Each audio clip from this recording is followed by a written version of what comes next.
C. Joseph Vijay எனும் நான்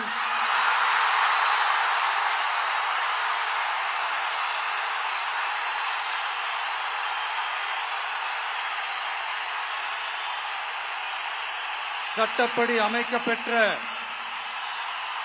இந்திய அரசியல் அமைப்பின்பால் உண்மையான நம்பிக்கையும் மாறா பற்றும் கொண்டிருப்பேன் என்றும் இந்திய நாட்டின் ஒப்பில்லாத முழு முதல் ஆட்சியையும் ஒருமையையும் நிலை நிறுத்துவேன் என்றும்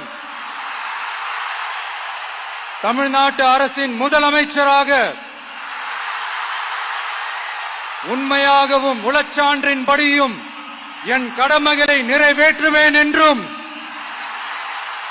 அரசியல் அமைப்பிற்கும் சட்டத்திற்கும் இணங்க அச்சமும் ஒருதலை சார்பும் இன்றி விருப்பு வெறுப்பை விலக்கி பலதரப்பட்ட மக்கள் அனைவருக்கும் நேர்மையானதை செய்வேன் என்றும் ஆண்டவன் மீது ஆணையிட்டு உறுதிமொழிகிறேன்.